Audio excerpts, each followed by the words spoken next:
with Dom because he is standing by on stage with the Burger King. Thanks, guys. I'm joined by Bjergsen. Congratulations on the 2-0. Very commanding series. How does it feel to be back on top? It feels really good. I think me and the whole team just felt like we had something to show today, and I think we did. Yeah, I mean, you definitely did. Very fast series. Now, of course, everybody, the whole world took notice as you dropped your first match. How on earth were you able to recover so quickly? I think Walden has done a really good job preparing us for our first loss because, eventually every team will lose at least one match. So I think we were all kind of expecting that we were going to lose at some point. Not really to P1, at least for me personally, but I think they played really well, and they did some things that we weren't used to playing against, and I wouldn't say cheese, but they did some kind of alternative strategies and jungle routes that ended up working really well for them. Yeah, it certainly was a very impressive series to watch. How did you take that as a player? I mean, you've been with TSM for quite a long time.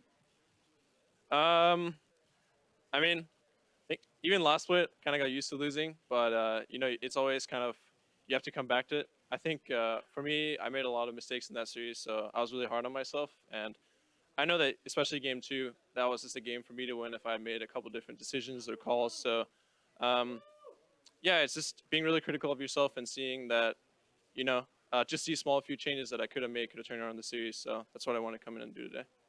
Well, it definitely showed in this series. Very dominant performance. Now, next week, we got to keep talking about it. Immortals coming up. This is the battle for first place now. What are your thoughts on it? I mean, Immortals is a really good team. I think slowly through the split, it's shown that Immortals and I are the top 2 teams. We are the 2 best teams, and this match is just going to show who is the very best. All right. Yeah. Well, Bjergsen, thank you so much. Congratulations on the victory. Looking forward to see you again next week. We're going to go ahead and toss it over the desk to break it down. You were going to do that, but... All right, so I'll take this moment then to welcome our viewers from NALCS2 who are watching TSM take the second game over EnVy, also close that series out in 2-0 fashion. We're currently breaking down Team Liquid's dominant 2-0 showing over Energy in their rebound after the loss to CLG yesterday. I want to dive into the game now because this one, with all that craziness, there was definitely an advantage handed over to Team Liquid in terms of the number of kills. The one big advantage for Energy, though, was within this lane swap, Quas got significantly farther ahead of Lorlo on that Gnar versus Trundle matchup. It was the one thing going in Energy's favor. And it didn't seem to matter what the TL were doing to fix it. They brought their dual lane bot side. Still, this Gnar was getting ahead. It's always going to happen in that kind of setup. But the thing that kind of progressed from that was it wasn't enough on its own. Right. The rest of the map was going horribly for Energy. I mean, we looked at GBM.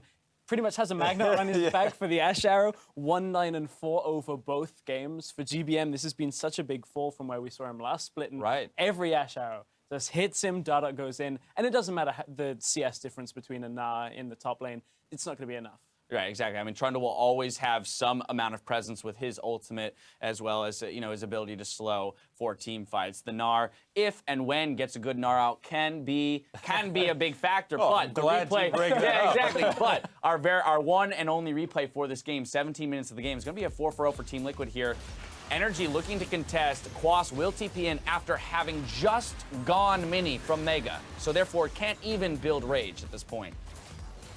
And you watch the TPM from the side, and we're watching... It's on the mini-map. Side. Yeah, exactly. It's coming from the mini-map, and right now TL have kited back so far that they can just continue the engage with the Hecarim afterwards. And from that perspective, like, Energy don't actually have enough engage tools to get on top of them in this fight. Their only combination is going to be Karma plus Mega Gnar, which is already there, somehow matching up. But when one's on one side of the fight with no Mega Gnar, Karma's on the other, that's never going to work. Right. Just get pushed It's away. the problem with the composition. You put that 4-man unit and you're like, all right, guys, let's hit the fight going. And everyone's just looking at each other like, wait, me? I'm supposed to be the one that's engaging? Like, the Graves is going to go up in there, the Karma, who starts a fight at this point? So just, being able to, this is a rare exception where 5-manning Herald worked out in a good. Yes. Yeah, for the it's Energy's composition is an interesting one because if the fight plays to the way that your composition wants it to, it'd be great. No, I'm saying it's a strange composition because in an ideal world where you actually get the fight you want, it is a full 5v5.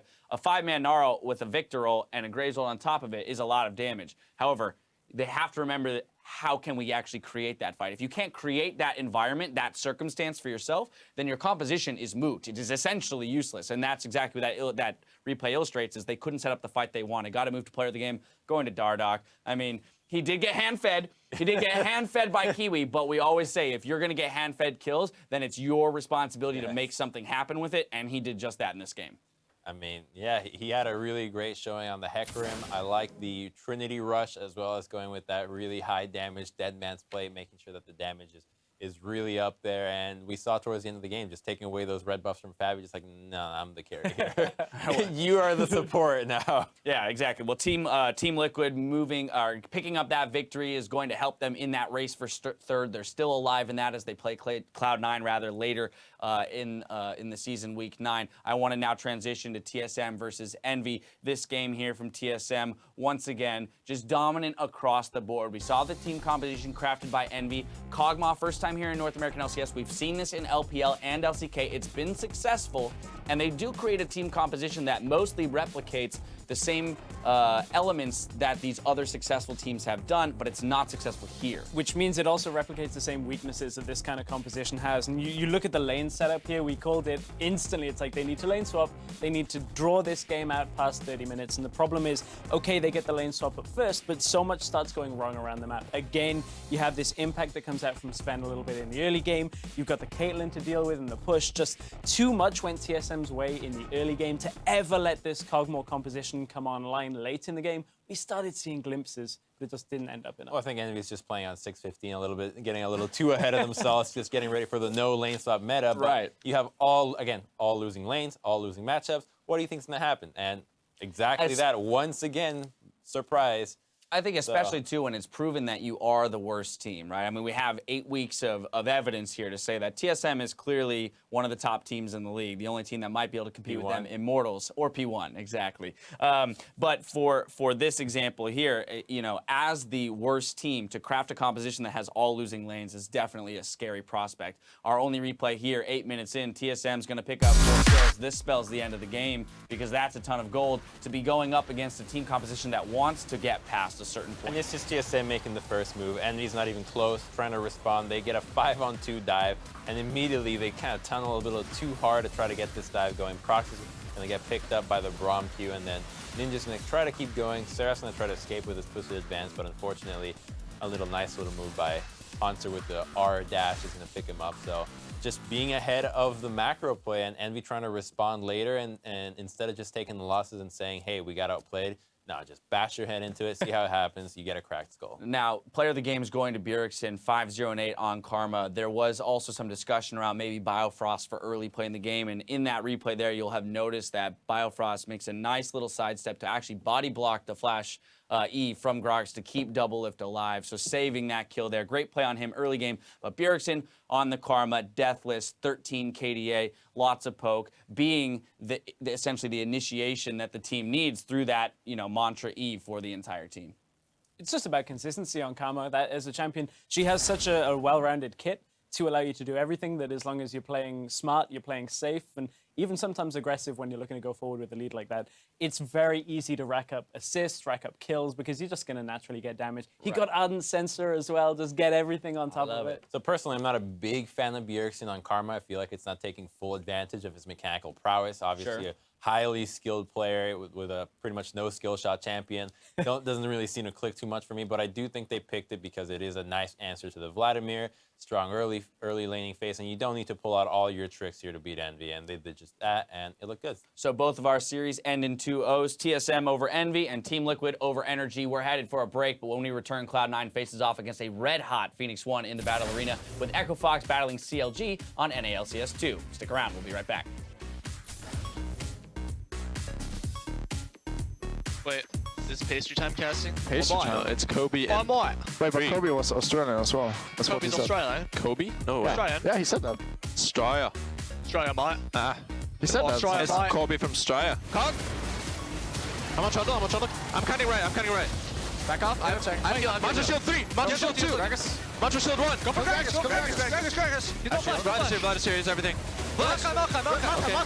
Ninja dives in to try to be disruptive, and it's up to Lod to deal all the damage. They delivered in Hotzer, and now Double's caught out. The body slam lands, and Rom ulti up and a Ninja. Here's the damage output from Long, killing what he can, and he picks up one already. He's picked up a second. They're maybe turning it back around. Blade Surge will kill him, and he's gonna get the first one picked up. Turret's gone as well. Now on to the Nexus. Lod also picked off a nice double kill for Hanser, and that's all she wrote. TSM will make it a 2-0. Envy made him work for it, but the work was done.